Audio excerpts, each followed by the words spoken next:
Physical refining செய்யப்பட்ட SKM Poorna rice brand oil. இன்று தென்காசி அருள்மிகு காசி விஸ்வநாத சாமி திருக்கோவிலில் திருப்பரங்குன்றம் மலை உச்சியில் தீபம் ஏற்ற வேண்டும் என்ற பிரார்த்தனையையும் தமிழ்நாடு பாஜக முன்னாள் தலைவர் திரு அண்ணாமலை அவர்கள் பிறந்த நாளுக்காகவும் சிறப்பு வழிபாடுகள் செய்தோம்.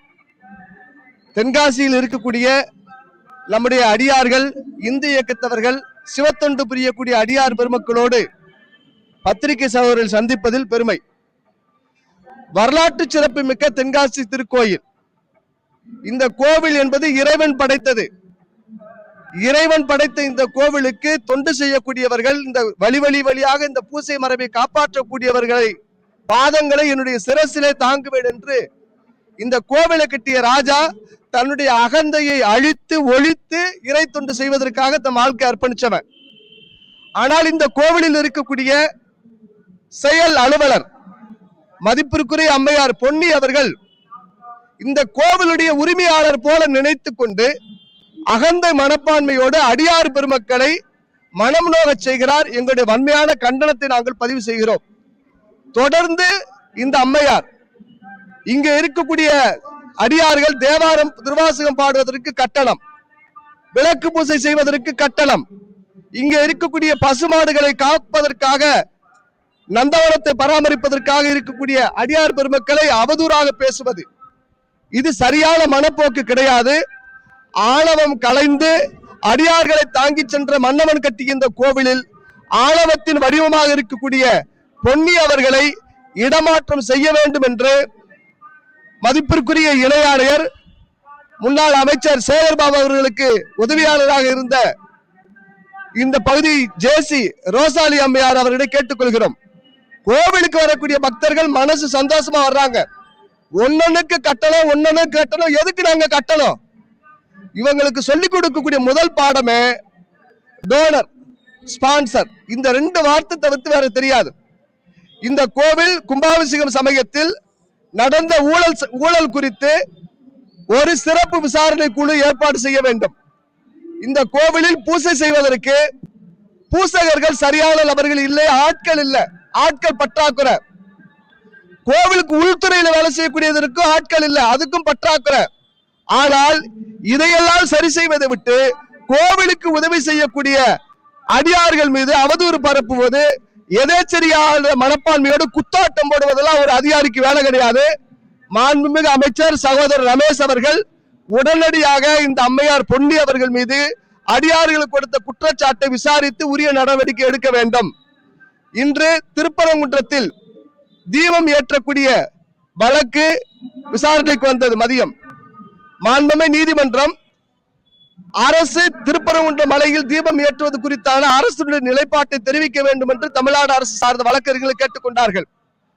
நம்ம அனைவருக்குமே தெரியும், திருப்பரங்குன்றம் மலை விவகாரத்துல, தீபம் விவகாரத்துல முந்தைய அரசு அரகண்டா, அடமண்டா, அராஜகமா இந்துக்களுடைய உணர்வுகளை துச்சமலம் மிதிச்சா. அதனால தேர்தலில் தோல்வியை தழுவினார்கள். வந்திருக்கக்கூடிய மாண்புமிகு முதலமைச்சர் திரு விஜய் அவர்கள் திருச்செந்தூர் கோயிலுக்கு எல்லாம் போய் முருக பக்தராக காட்டிக்கொண்டா நாங்கள் வரவேற்கிறோம். திமுக அரசு செய்த அந்த தவறை செய்ய மாட்டார். நீதிமன்ற உத்தரவுகளை ஏற்று திருப்பரங்குன்றம் மலையில் தீபம் ஏற்றுவார் என்று நாங்கள் நம்புகிறோம். இந்த அரசு பதவியேற்ற பிறகு நல்ல காரியங்கள் செய்கின்ற பொழுது நாங்கள் பாராட்டுவோம், தோள் கொடுப்போம். எதிர்த்து தவறாக செய்வார்களே ஆனால் நாங்கள் வேலை எடுப்போம் என்கின்ற செய்தியை சொல்லிக் கொள்கிறோம். குறிப்பாக தென்காசி திருக்கோவில் இருக்கக்கூடிய செயலர் பொன்னி அவர்கள் இடமாற்றம் செய்ய வேண்டும், அரசனுடைய காதுகளுக்கு எட்ட வேண்டும் என்பதை வலியுறுத்தி சங்கு ஊதி மணி அடிச்சு அடியார்கள் தங்களுடைய ஜனநாயக வழி திக்கற்றவர்களுக்கு தெய்வம்தான் தொலை. அதனால எங்களுக்கு தெரிஞ்ச வகையில ஆணவத்தின் அராஜகத்தின் வடிவமாக இருக்கக்கூடிய அம்மையார் பொன்னி அவர்களை பணிமாறுதல் செய்ய வேண்டும். அவங்களுக்கு உளவியல ஏதாவது சிகிச்சை தேவைன்னா அவங்களுக்கு கொடுக்க வேண்டும் என்ற பிரார்த்தனையை நாங்க செஞ்சுக்கிறோம். அடியார்களை நீங்க அவமதிப்பு பேசுறீங்கன்னா நாங்க ஏற்றுக்கொள்ள முடியாது. மன்னவனுக்கே இல்லாத அகந்தை உங்களுக்கு எதுக்கு? நீங்க இந்த கோவிலோட ஓனரா? மக்களுக்கு தொண்டு செய்யக்கூடிய ஒரு ஆபீசர், அவ்வளவுதான். அதை விட்டுட்டு நீ திமிர் எடுத்து அடியார்களை ஒருமையில பேசுறது, வாழை போலங்கிறதெல்லாம் தேவையற்ற பேச்சு. நீங்க திருச்செந்தூர்ல வேலை செஞ்சீங்க, கன்னியாகுமரியில வேலை செஞ்சீங்க, உங்க வரலாறு எங்களுக்கு தெரியும். வன்மத்தோடு அடியார்கள் மீது பாயக்கூடிய போக்க தயவு செஞ்சு மாற்றிக்கங்க அப்படிங்கிற சகோதர மனப்பான்மையோடு அவர்களுக்கு நான் தெரிவித்துக் கொள்கிறேன். தமிழ்நாட்டில் புதிய அரசு பதவியேற்று இருக்கிறது. திருப்பரங்குன்ற மலையில் தீபம் ஏற்ற வேண்டும் என்ற கோரிக்கை கோர்ட்டு கேட்டிருக்க உங்களுடைய நிலைப்பாட்டை, அதனால தீபம் ஏற்றுவதற்கு ஒத்துழைப்பார்கள் என்று நாங்கள் நம்புகிறோம். வரலாற்று சிறப்பு மிக்க குற்றாலம் அந்த அருவியில் இருக்கக்கூடிய புடைப்பு சிற்பங்களை வளர்ச்சி மேம்பாடுங்கிற அடிப்படையில டூரிசம் சுற்றுலாத்துறை மற்றும் பொதுப்பணித்துறை எல்லாம் சேர்ந்து உடைச்சாங்க. மதுரை நீதிமன்றத்தில் கோடை காலத்தில் நாங்கள் அதுக்கு தடை உத்தரவு பெற்றோம். ஆனால் கோவில் அந்த செயல் அலுவலர் பேரூராட்சி தென்காசி மன்னிக்கணும் குற்றாலம் பேரூராட்சி சார்ந்தவங்க வந்து அவசர கதியில அந்த வேலையை நடத்திட்டு இருக்கிறாங்க.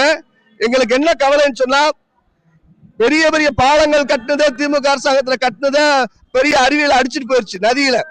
இப்ப தென்காசியில அருகில் இருக்கக்கூடிய குற்றாலத்தில் நதியில் இருக்கக்கூடிய இந்த கட்டுமானமானது எவ்வளவு ஸ்ட்ராங்கா இருக்குன்னு எங்களுக்கு தெரியாது.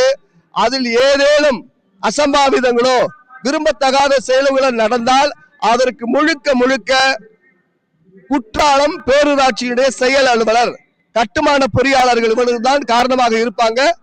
அதற்குரிய நாங்கள் நீதிமன்றத்துடைய வழக்கு இந்த வரக்கூடிய இந்த முதல் வாரத்தில் வருது. நீதிமன்றத்தில் நாங்க உரிய ஆவணங்களோடு சமர்ப்பிப்போம். எங்களுடைய வரலாற்று சிறப்புமிக்க அந்த புடைப்பு சிற்பங்களை அடையாளங்களை அளித்த அந்த அயோக்கியத்தனத்திற்கு காரணமானவர்கள் மீது உரிய சட்ட நடவடிக்கையை மேற்கொள்வோம் என்பதை தெரிவித்துக் கொள்கிறேன். பாஜக முன்னாள் தலைவர், எங்கள் முன்னாள் தலைவர் திரு அண்ணாமலை அவர்களுக்கு பிரார்த்தனை செஞ்சுக்கிட்டு இருக்க பிறந்த நாளுக்கு.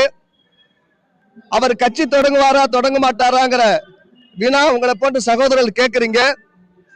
ஒரு செய்தி மட்டும் உண்மை, தமிழ்நாடுன்னு சொன்னா அண்ணா மண், தமிழ்நாடுன்னு சொன்னா பெரியார் மண், தமிழ்நாடுனா கருணாநிதி மண் என்று இருந்ததை தமிழ்நாடு அண்ணாமலை மண் என்று மாற்றத்தை உருவாக்கிய, இளைஞர்களிடம் ஒரு எழுச்சியை உருவாக்கிய ஒரு இனிய தலைவர் சகோதரர் அண்ணாமலை அவர்கள் எந்த பணி செய்தாலும் அந்த பணி சிறப்பதற்கு எங்களுடைய வாழ்த்துக்களை தெரிவித்துக் கொள்கிறோம்.